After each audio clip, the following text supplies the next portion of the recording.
जी guys, अस्सलाम वालेकुम। उम्मीद है आप सब लोग खैरियत से होंगे। तो आज जो है हमने चैप्टर नंबर 9 में से केमिस्ट्री 10th चैप्टर नंबर 9 में हमने डिस्कस करना है equilibrium constant and its unit. Equilibrium constant and its unit को हम लोग डिटेल में आज डिस्कस करेंगे इस वीडियो में। तो काइंडली इस वीडियो को एंड तक आपने ज़रूर देखना है, ताकि अगर कोई भी कंफ्यूजन हो तो आप लोग हमें कमेंट बॉक्स में पूछ लें। ठीक है, तो पहले हम देख लेते हैं एक्विलिब्रियम कांस्टेंट। कल से ही हम अपने प्रीवियस लेक्चर से ही स्टार्ट करते हैं और हम एक्विलिब्रियम कांस्टेंट की तरफ मूव करेंगे। ठीक है, तो पहले हम लिख लेते हैं के सी। हमारे पास इक्वेशन, एक सिंपल सी इक्वेशन ले लेते हैं हम। 2HI हाइड्रोजन आयोडाइड हमने एग्जाम्पल ली है। किसके रिएक्ट करने से बन रहा है हमारे पास hydrogen iodide? 2 hydrogen plus iodine के रिएक्ट करने से हमारे पास क्या बन रहा है? हाइड्रोजन आयोडाइड बन रहा है। ठीक है, तो हाइड्रोजन आयोडाइड के हम केसी के एक्सप्रेशन लिख लेते हैं। केसी आपके पास क्या है? इक्विलिब्रियम कांस्टेंट है, इज इक्वल टू, मैंने आपसे कहा था कि प्रोडक्ट जो है आपका वो कहाँ आएगा? नोमिनेटर में आएगा और आपका रिएक्टेंट जो है वो डिनोमिनेटर में आएगा। ठीक है, ये प्रीवियस लेक्चर में हम अच्छे से डिस्कस कर चुके हैं। ठीक है,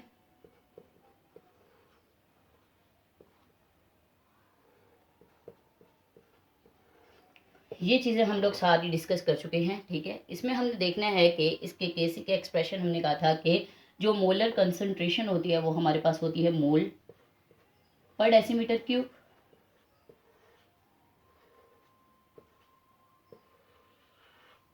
जो हमारे पास मोल्स होते हैं वो हमारे पास एक्सपोनेंट में आ जाते हैं। 2 मोल्स हैं हमारे पास हाइड्रोजन आयोडाइड के। ठीक है, हाइड्रोजन के हमारे पास 2 मोल हैं, मोल पर डेसीमीटर क्यूब स्क्वायर।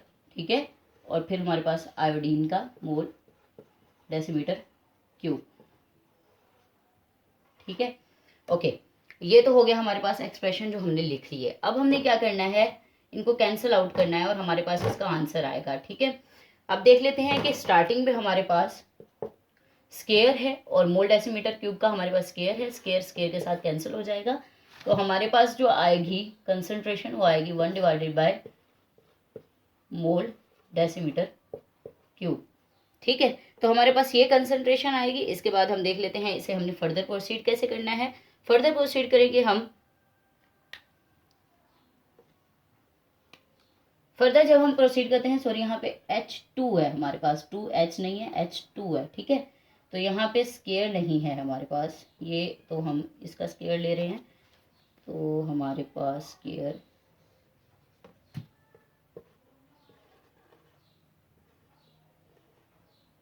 ठीक है, ये इसका स्केयर तो आएगा हमारे पास क्योंकि ये 2 है। लेकिन यहाँ पे जो है हम हाइड्रोजन के साथ 2 नहीं लगा रहे हैं, यहाँ पे लगा रहे हैं। ठीक है, इसका एक्सपोनेंट नहीं आएगा।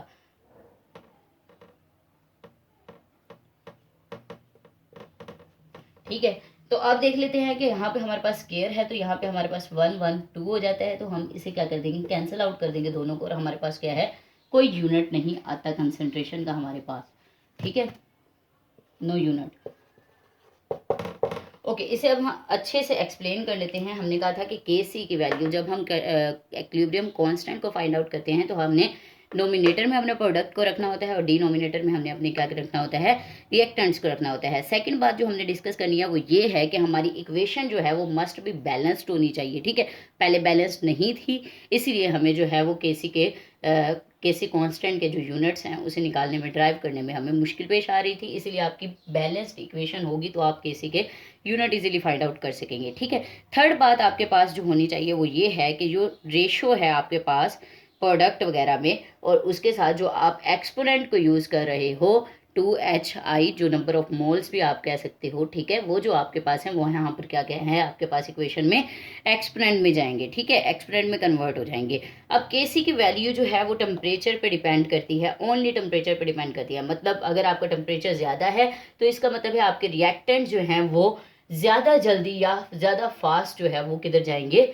प्रोडक्ट में कन्वर्ट होंगे। लेकिन अब केसी जो है वो इनिशियल कंसंट्रेशन पे डिपेंड नहीं करती इसकी वैल्यू। ठीक है, क्यों? क्योंकि इनिशियल कंसंट्रेशन में अगर आपके पास ज़्यादा है तो भी कोई जो है वो रिएक्शन को प्रोसीड करने में फ़र्क नहीं पड़ता। ठीक है, लेकिन आपके पास केसी जो है रिएक्शन के लिए वो कोई ऐसा ख़ास आपके पास यूनिट नहीं है इसको ड्राइव करने के लिए। हमने केसी के यूनिट्स को ड्राइव कर लिया। इसके बाद हम देख लेते हैं इक्वेशन, देख लेते हैं एक्विलिब्रियम कांस्टेंट के। हमारे पास जो बुक में एक इक्वेशन दी हुई है, उसमें जो बच्चे हैं ना वो कंफ्यूज हो जाते हैं कि इसमें जो हमारे पास डेफिनेशन है उसमें लिखा गया है कि equilibrium constant is the ratio of product of concentration of products, ठीक है। तो हमारे बच्चे इसमें कंफ्यूज हो जाते हैं कि भाई यहाँ पे रेशियो ऑफ प्रोडक्ट की बात कर दी, ऑफ कंसंट्रेशन ऑफ प्रोडक्ट्स, ठीक है। तो इसमें कंफ्यूज नहीं होना, यहाँ पे आपके पास एक है प्रोडक्ट, ठीक है। अगर आप दो प्रोडक्ट की बात करोगे, जैसे आपके पास A plus B arrow C plus D, हमने कल जो डिस्कस किया था, इसके बाद इसके एक्सपोनेंट्स को भी लिख देते हैं A B C and D, ठीक है। तो अब इसमें देख लेते हैं, तो हमारे पास ये दो हमारे पास प्रोडक्ट हैं, ठीक है। इसमें हमारे पास दो प्रोडक्ट हैं, तो ये दो प्रोडक्ट हैं, तो ये कंसंट्रेशन का प्रोडक्ट बना, ठीक है। तो ये दो प्रोडक्ट जो हमारे पास ये क्या हैं, ये रेशियो है, कंसंट्रेशन का प्रोडक्ट बना, प्रोडक्ट के जो कंसंट्रेशन है उनका प्रोडक्ट है, ठीक है। क्योंकि दो की बात कर रहे हैं, एक की बात कर रहे हैं तो फिर प्रोडक्ट नहीं है, दो की बात कर रहे हैं तो इसका मतलब है ये प्रोडक्ट है हमारे पास सी ओ डी, ये प्रोडक्ट है, इनकी कंसंट्रेशन का प्रोडक्ट, मतलब मल्टीप्लाई करना है आपने इनको, ठीक है। और नीचे जो रिएक्टेंट की बात की हुई है वो product of concentration of reactants, वही बात कि आपकी ये कंसंट्रेशंस हैं इनका प्रोडक्ट, ठीक है। ये हमारे पास रिएक्टेंट हैं, ठीक है, इनकी कंसंट्रेशन का आप प्रोडक्ट यूज करोगे, ठीक है। तो इसमें आपने कंफ्यूज नहीं होना। एक्विलिब्रियम कांस्टेंट को हमने डिटेल में देख लिया है, हमने यूनिट भी ड्राइव करना सीख लिया है कि किस तरह से हमने केसी के यूनिट को ड्राइव करना है। तो चलिए एक एग्जांपल और देख लेते हैं, हम अमोनिया के यूनिट को इसी तरह से ड्राइव करने की कोशिश करते हैं। तो आपसे एक रिक्वेस्ट है कि जब आप ये वीडियो देखें तो काइंडली आप अपने पास कोई ना कोई नोटबुक या फिर कुछ ना कुछ रखें जिस पर आप नोट डाउन करते रहें और आपको ये चीज़ समझ आती रहेगी, ठीक है। हम केसी अमोनिया के एक्सप्रेशन को लिखने की कोशिश करते हैं। हम कहते हैं पहले प्रोडक्ट आता है,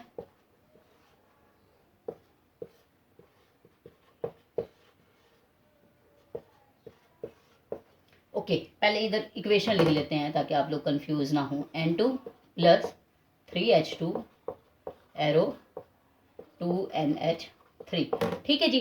नंबर ऑफ मोल्स हम कहाँ पे ले आए हैं, एक्सपोनेंट में ले आए हैं। हमने कहा था प्रोडक्ट जो है वो नोमिनेटर में आएगा और रिएक्टेंट हमारे पास डिनोमिनेटर में आएंगे, हमने वो चीज़ सारी लिख ली, ठीक है। इसके बाद हम इसके एक्सप्रेशन को ड्राइव करते हैं। तो कंसंट्रेशन हमारे पास क्या होगी अमोनिया की, वो होगी मोल डेसीमीटर क्यूब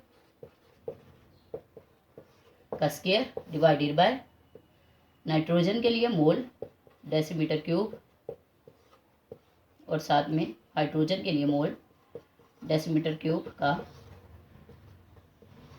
क्यूब, ठीक है बेटा। तो अब हम देख लेते हैं कि हमारे पास दो है, स्केयर है, तो एक स्केयर के साथ मतलब हम एक इसमें ये दो चीज़ें हो जाएंगी ना, मोल डेसीमीटर क्यूब पर डेसीमीटर क्यूब और मोल पर डेसीमीटर क्यूब, ठीक है। तो दो हैं, तो इसका मतलब है हम इसके एक रेशो एक के साथ, एक वैल्यू के साथ हम नीचे वाली एक वैल्यू कैंसिल कर देते हैं। अब इस एक वैल्यू के साथ हम इस तीन में से एक को कैंसिल कर देते हैं, तो ये हमारे पास कितने बचेंगे, दो बचेंगे, ठीक है। तो ये हमारे पास क्या होगा, 0 बन जाएगा, ठीक है। ओके अब हमारे पास क्या है, जो वैल्यू इसकी निकली है वो हमारे पास 1 divided by mole decimetre cube का स्क्वायर बची है, ठीक है। तो आपने जो यूनिट है वो कभी भी आपका डिनोमिनेटर में नहीं आएगा, उसको हम नोमिनेटर में लेकर आएंगे। तो हम जब हम इस यूनिट को नोमिनेटर में लेकर आते हैं तो क्या बन जाएगा, मोल का स्क्वायर, ठीक है, मल्टीप्लाई कर दिया अंदर मोल का स्क्वायर डेसीमीटर क्यूब है, तो यहाँ पे हमारे पास क्या आ जाएगा, -6 आएगा। 3 को मल्टीप्लाई करेंगे 2 से, ठीक है, स्क्वायर है, तो हमारे पास मोल स्क्वायर और डेसीमीटर -6 आ जाएगा। क्योंकि हम इसे क्या कर रहे हैं, हम डिनोमिनेटर से नोमिनेटर में लेकर आ रहे हैं। जब हम इसे ऊपर लेकर जाएंगे तो ये वैल्यूज़ का जो हमारे पास माइनस है वो प्लस में कन्वर्ट हो जाएगा और प्लस जो है वो हमारे पास क्या होगा, माइनस में कन्वर्ट हो जाएगा। तो मोल -2 आ जाएगा और डेसीमीटर क्यूब +6 आ जाएगा। तो इसका मतलब है कि K की वैल्यू अमोनिया के लिए हमारे पास क्या है, मोल डेसीमीटर क्यूब मोल -2 और डेसीमीटर +6, ठीक है बेटा। तो ये है, हमने यूनिट को ड्राइव कर लिया। अब हम क्या करते हैं, हमारे पास एक एग्जाम्पल है, प्रॉब्लम नंबर 91, 92, 93 हमारे पास दी हुई हैं। हम एक प्रॉब्लम को सॉल्व कर लेते हैं। हमारे पास है प्रॉब्लम नंबर 1 को हम डिस्कस कर लेते हैं, हाइड्रोजन आयोडाइड वाली। अमोनिया वाली हम फिर बाद में, आप दो एग्जाम्पल्स जो होंगी वो आप लोग खुद डिस्कस कर लीजिएगा और अगर कोई भी प्रॉब्लम होगी तो आप उनसे कमेंट सेशन में पूछ लीजिएगा, ठीक है। सेम ऐसे ही होंगी, उसमें कंफ्यूज नहीं होना आपने। हाइड्रोजन आयोडाइड को बैलेंस्ड इक्वेशन हमने लिखनी है H2 plus I2 arrow 2HI, ठीक है, बैलेंस्ड इक्वेशन है हमारे पास। इसके बाद हम क्या करते हैं, KC लिख लेते हैं। KC हमारे पास क्या है, प्रोडक्ट हमारे पास है हाइड्रोजन आयोडाइड का स्केयर, हाइड्रोजन और देन आयोडीन, ठीक है बेटा। ओके, हमें इनकी वैल्यूज भी दी गई हैं। अगर आप बुक पर देखेंगे तो हमारे पास है हाइड्रोजन की वैल्यू दी गई है 0.05। पहले हम वैल्यूज पुट कर रहे हैं, ठीक है, उसके बाद हम कंसंट्रेशन का यूनिट में आपको सेपरेट से समझाऊंगी। ओके, इसका हमारे पास क्या है, स्केयर है, सॉरी ये हाइड्रोजन आयोडाइड की नहीं, ये हाइड्रोजन की वैल्यू है, हाइड्रोजन की वैल्यू पुट करनी है। ये हाइड्रोजन आयोडाइड की हमारे पास वैल्यू है 0.49 स्केयर, ठीक है। ओके, आयोडीन की हमारे पास वैल्यू है 0.06, ठीक है बेटा। यहाँ तक क्लियर है, कोई कंफ्यूजन तो नहीं है आप लोगों को? अगर कोई कंफ्यूजन है तो आप काइंडली कमेंट सेशन में ज़रूर पूछ लीजिएगा, ठीक है। ओके, हम क्या करेंगे, सिंपल जो है हम केसी की वैल्यू फाइंड आउट करने के लिए 0.49 का हम स्केयर ले लेंगे। कैलकुलेटर अगर आपके पास है तो स्केयर लें, वो आपका स्केयर आएगा 0.2401 के इक्वल, ठीक है। और इन दोनों को आप मल्टीप्लाई कर देंगे 0.05 और 0.06 को, तो आपका आंसर आएगा 0.0030, ठीक है। जब आप इसको डिवाइड करते हैं तो आपके पास आंसर आता है 80, ठीक है। ये आपके पास केसी की वैल्यू आ जाती है। अब हम इसके यूनिट की तरफ चलते हैं कि हम इसके यूनिट को किस तरह से ड्राइव करेंगे। तो हमारे पास यही इक्वेशन है, इसी को ही आपने माइंड में रखना है। हमारे पास प्रोडक्ट है, पहले प्रोडक्ट की हम mole decimetre cube square divided by हमारे पास mole decimetre cube divided by mole decimetre cube, ठीक है। ये सेपरेट है बेटा, ये चीज़ सेपरेट है आपकी, कंफ्यूज ना होना बस, ठीक है। अब हम देख लेते हैं मोल डेसीमीटर क्यूब। मोल डेसीमीटर क्यूब नीचे भी हमारे पास स्केयर बन रहा है, ऊपर भी हमारे पास स्केयर बन रहा है, तो इसका मतलब है ये स्केयर कैंसिल हो जाएगा और ये दोनों वैल्यूज आपके पास कैंसिल हो जाएंगी। तो केसी का हमारे पास नो यूनिट, कोई यूनिट नहीं होगा, ठीक है। इसीलिए हमने 80 के साथ, आपकी बुक में भी कोई यूनिट नहीं लगा हुआ तो हमने भी नहीं लगाया। तो ये है हमारे कंप्लीट डिस्कशन, ठीक है बेटा, एक्विलिब्रियम कांस्टेंट के बारे में, इसके यूनिट्स के बारे में। अगर अभी भी कोई कन्फ्यूजन है, कोई क्यूरी है, कोई भी माइंड में आपके क्वेश्चन जो है वो पैदा हो रहा है, कोई भी उठ रहा है, तो हम इसे ज़रूर डिस्कस कर लेंगे। आपके पास जो यहाँ पे प्रॉब्लम नंबर 3 है, आपके पास 9.3 लिखा हुआ है यहाँ पर, जो आपके पास पोटाशियम क्लोराइड बन रहा है, पेंटाक्लोराइड, ठीक है, PCl5 वाला, ठीक है। वो आपके पास एग्जाम पॉइंट ऑफ व्यू से बहुत ज़्यादा इंपॉर्टेंट है। हम उसे ऐसे ही थोड़ा सा थॉरोली डिस्कस कर लेते हैं। आपके पास PCl2 है, सॉरी PCl3 है एंड Cl2 है, और आपके पास रिएक्ट करके PCl5 बन रहा है। तो आपके पास प्रोडक्ट PCl5 है और PCl3 और PCl2 आपके पास रिएक्टेंट हैं।